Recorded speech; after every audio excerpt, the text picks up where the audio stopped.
Hello and welcome back to my channel. Today in this video we will revise Directive Principles of State Policy, one of the most important topics in polity. DPSP is contained in Part 4 from Article 36 to 51. The 1935 Government of India Act Instruments of Instructions are the main source of these articles. DPSP को बोरो किया गया है Ireland से और Ireland ने बोरो किया था Spanish constitution से. ये नॉन जस्टिसेबल है, मीन्स अगर गवर्नमेंट इसको लागू नहीं करती है then we can not go to the court for its enforcement. Directive principles of fundamental rights दोनों साथ साथ चलते हैं. सब अमेंडमेंट्स जो कि डीपीएसपी में हुए हैं 42nd कॉन्स्टिट्यूशनल अमेंडमेंट के थ्रू 39A, 43A और 48A ऐड किया गया है. 39A में है free legal aid to the poor, 43A participation of workers in management of industries और 48A protect and improve the environment. ये अमेंडमेंट्स इंपॉर्टेंट है. क्लासिफिकेशन किया जाता है डीपीएसपी को 3 क्राइटेरियाज में, ऑल्दो ये क्लासिफिकेशन कॉन्स्टिट्यूशन में नहीं दिया गया है. क्लासिफिकेशन है सोशलिस्ट, गांधीयन और लिबरल इंटेलेक्चुअल प्रिंसिपल्स. जिस तरह का नेचर और कैरेक्टर है इन प्रिंसिपल्स का उसके अकॉर्डिंग इसको डिवाइड किया गया है. सोशलिस्ट प्रिंसिपल्स में क्या क्या है, अगर सिंपल लैंग्वेज में समझे तो सोशलिज्म का मतलब है a society based on equality, जहाँ पे कोई क्लास डिफरेंस नहीं है. तो ये जो आर्टिकल्स हैं बेसिकली उसी चीज को प्रमोट करने की कोशिश करते हैं. आर्टिकल 38 में सबसे पहले दिया गया है मिनिमाइजिंग इनइक्वालिटीज. याद रखने के लिए हम लोग इसको ऐसे समझते हैं कि सोशलिस्ट प्रिंसिपल्स को लागू करने के लिए जरूरी है कि इनइक्वालिटीज जो है वो कम से कम हो. इसको कम करने के लिए क्या चाहिए होगा कि सबके पास मीन्स ऑफ लाइवलीहुड हो. मटेरियल रिसोर्सेज का ओनरशिप और कंट्रोल जो है इस तरह से ऑर्गेनाइज किया जाए ताकि ये सबको सर्व कर सके, एक कॉमन गुड को सर्व कर सके, यानी किसी एक के पास नहीं हो. इनइक्वालिटी और किस तरह से हटेगी, कंसंट्रेशन ऑफ वेल्थ को अवॉइड किया जा सके, लोगों के पास equal pay for equal work हो. इन सब के साथ वर्कर्स के हेल्थ पे भी फोकस किया गया है और चाइल्डहुड और यूथ के प्रोटेक्शन की भी बात की गई है. तो आर्टिकल 39 में 6 सब क्लाउजेज हैं. फिर से रिवाइज करें, means of livelihood, ownership and control of material resources, common good को सर्व करना चाहिए, कंसंट्रेशन ऑफ वेल्थ अवॉइड करना है, equal pay for equal work, health of workers और childhood and youth should be protected. Then we have article 39A जिसको 46 constitutional amendment से insert किया गया था. इसमें है free legal add for poor. फिर आर्टिकल 41.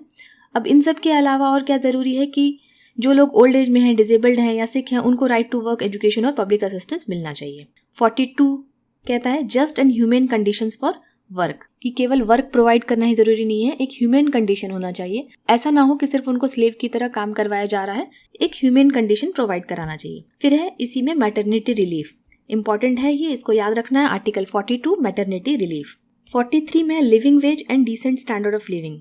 लिविंग वेज का मतलब होता है कि वैसा इनकम लेवल जिससे कि लोग बेसिक नेसेसिटी ऑफ लाइफ को अफोर्ड कर सकें और एक decent standard of living maintain कर सके. ये आर्टिकल 43 में दिया हुआ है. 43A जो कि 42nd कॉन्स्टिट्यूशन अमेंडमेंट से इंट्रोड्यूस किया गया था, participation of workers in the management of industries. 47 में है level of nutrition, standard of living को इम्प्रूव करने की बात है, यानी कि केवल decent standard of living maintain करने से नहीं होगा, स्टेट को वर्क करना है कि लोगों का ओवरऑल स्टैंडर्ड ऑफ लिविंग और हेल्थ कंडीशन इंप्रूव हो सके.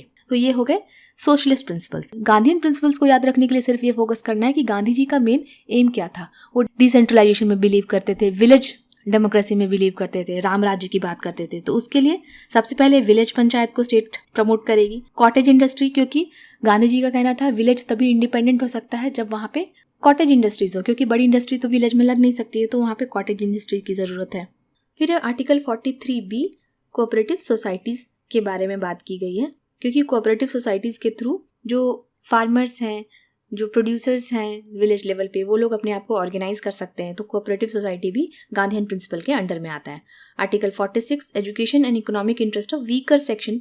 हम लोग जानते हैं कि गांधी जी फोकस करते थे वीकर सेक्शन पे, तो schedule caste and schedule tribes के लिए स्टेट को स्पेशल प्रोविजंस बनाने के लिए कहा गया है ताकि उनका एजुकेशन और इकोनॉमिक इंटरेस्ट प्रमोट किया जा सके. आर्टिकल 47 में है consumption of intoxicating drinks such as alcohol. 48 में है slaughter of cows, milk animal and draught cattle and improvement of their breeds. Cows के स्लॉटर को रोकना है, जो भी एनिमल दूध देता है, जो ड्रॉट कैटल्स हैं, और इनके ब्रीड के इम्प्रूवमेंट के लिए स्टेट को इंस्ट्रक्शन दिया गया है. फिर है हमारा लिबरल इंटेलेक्चुअल प्रिंसिपल, ऐसे प्रिंसिपल्स जो मॉडर्न स्टेट की तरफ हमें ले जाएंगे. तो सबसे पहले इसमें यूनिफॉर्म सिविल कोड, सबके लिए एक जैसा सिविल कोड होना चाहिए. Then early childhood care. Article 48 agriculture और एनिमल हस्बेंड्री मॉडर्न और साइंटिफिक मेथड के थ्रू. 48A इन्वायरमेंट के प्रोटेक्शन और इम्प्रूवमेंट के लिए, 49 हमारे हेरिटेज, हमारे मॉन्यूमेंट के प्रोटेक्शन के लिए, एंड आर्टिकल 50 सबसे ज़्यादा important, separation of judiciary from the executive.